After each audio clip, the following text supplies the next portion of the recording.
Hey guys, Virgin Vinyl with you again today. Today we're looking at a guitarist who was an absolute game changer, one of the most important pioneers of rock and heavy metal guitar to really emerge in the 1980s. There are a few guys who really changed the game. Of course, Eddie Van Halen. In the 80s is the big one. Well, they started in the 70s, but his style was to become adopted by pretty much every 80s guitarist that was out there. And the other major one is, of course, Yngwie Malmsteen. Now, Yngwie has become, and the album we're looking at today is this amazing album here, Eclipse. Now, Yngwie has sort of become somewhat of a parody of himself in recent years, unfortunately. I think, his ego drove him for a long time to be like the greatest guitarist in the world, but also over time it's become so inflated that it has meant that he no longer hires a singer to sing the songs. He sings the songs, or he'll get his keyboard player to sing the songs or whatever. And when he gets up on stage, it's not musical anymore. It's just how fast can you play? And so it's become memeable, and people sort of have come to see him as just this guy who his whole thing is how fast he can play. But when you go back to the beginning, and for a long time in his career, it was extremely, of course he had the fast licks and they were much cleaner and tastier back then, but they were really expressive and really musical, and he put a lot of work into his compositions and his songwriting. And the meme of him, as I described it, it just doesn't fit in the early days. In the early days, it was really revolutionary what he was doing, and it wasn't just about the speed. It was about the fact that he took like Uli John Roth's sort of flirtations with the neoclassical shred, and took it into the stratosphere, because he really embodied the sort of classical music ethos. Now, he grew up in Sweden, grew up with, loving Deep Purple, and of course, classical music was a major inspiration for him from an early age. So while he was practicing all his Ritchie Blackmore licks, he was also practicing Paganini and Bach, and trying to get his head around that stuff as well. And he certainly did. And so then he came over to the States. He joins Steeler, but he's pretty reined in that situation. And he does one album with them, but that doesn't last. Then he joins up with ex-Rainbow singer Graham Bonnet, and they form the incredible band Alcatraz.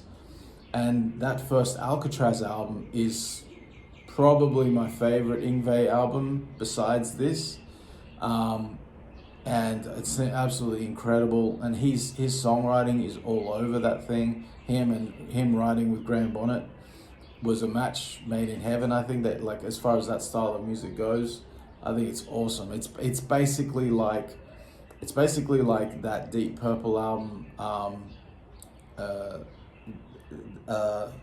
on stereo. I'm forgetting the name of the album, and I reviewed it on this channel. Oh my god, I don't know what's going on with my memory lately. Maybe because I'm sick, I'm not feeling 100%.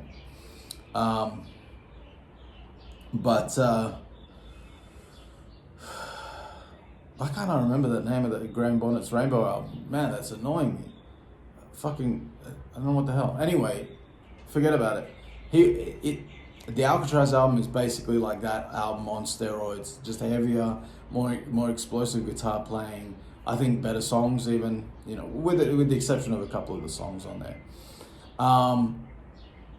Then, but you know, like the personality clashes between Yngwie and Graham Bonnet were just got to the point where they were, you know, fighting on stage, literally, and so you know, Yngwie went off and started his own thing called Rising Force. You know, well, you know, Yngwie Malmsteen's Rising Force was the first album that he put out, and that's mostly instrumental stuff, and that's the first album that I got, and that was like, for a long time, that was my favorite. Well, not for a long time. Then I eventually got Marching Out, and that was my favorite. And Trilogy, I got Trilogy. It took me a while to sort of enjoy like, when he started off with like the first two albums, there's sort of a little bit more heaviness to them, and then as he proceeds, he becomes a little bit more hair metal, glam metal, maybe you could call it, or pop metal is another way that you can look at it. Whereas on Trilogy, I think he on Trilogy, like it's like he's starting to approach that sound, but you know, it's only really like half of the album, I think, that it really works. The rest of it is a bit boring. On Odyssey, with Jolene Turner on vocals, I know a lot of people sing the praises of that album, but for me, I just always thought it sounded weak. It just didn't have like, it didn't sound as explosive.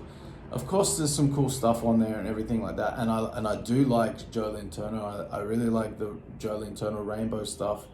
I think he's a great singer as well, but I don't think he was particularly good with Yngwie.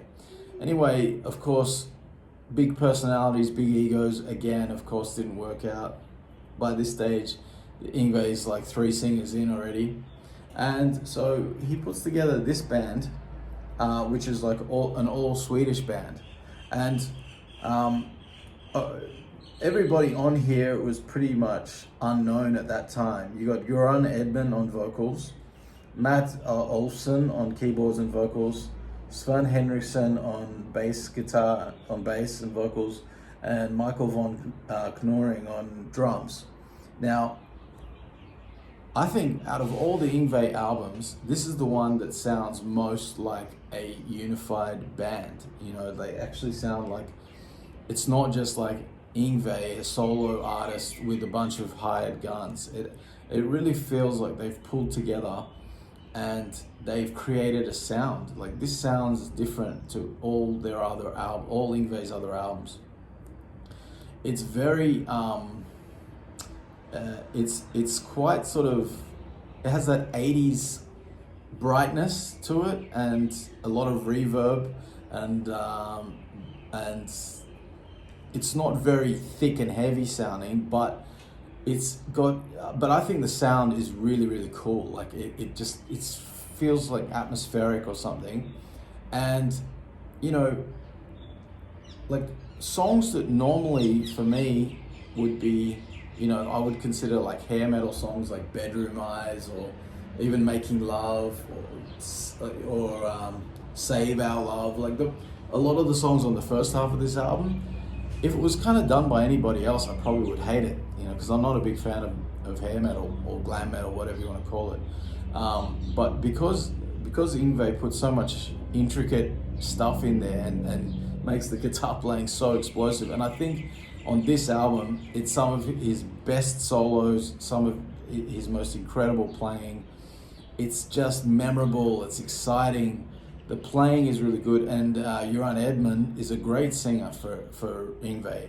He's got this really high voice. It's sort of, you know, those singers who almost sound like they're I don't know, maybe this is a me thing, because I haven't heard anybody else talking about it like this, but some singers, they sound like not human in a way, like it's human, but it's like, how does a human make that sound, you know? And I know that in a lot of cases it's studio trickery and effects and stuff like that, but Joran Edman just has that kind of voice that sort of feels like ethereal or something in a way. And sitting within this music, with this production, I think I wouldn't swap him out for any singer in the world. I think on this album, he's perfect for this music. And then you've got like songs on here which are like some of Yngwie's heaviest ever, like Devil in Disguise. Man, that's a sick song. And I never see people talk about it. It's just a sick riff. It's really heavy and doomy and incredible dark sort of song for this kind of music. And the outro riff on that is like, it's really cool. Then you've got Judas, really, really cool. Demon Driver, I mean, like, if you want an example of like that sort of perfect marriage of metal and neoclassical riffage and guitar playing, I mean, you don't get much better than Demon Driver. That is so cool, that riff that opens it up. Fault Line is really cool about like Yngwie's experience of the earthquakes that he lived through in, where was the earthquake? Where was he living? San Francisco, is it? I don't know. I don't know my American earthquake history very well, but I know that he was living somewhere in California where there was earthquakes. I think maybe San Francisco, and he was pretty heavily affected by it. And that's what that song Fault Line is all about, and it's awesome. There's these great great harmonies through it. Really, really cool stuff. See You in Hell is really cool.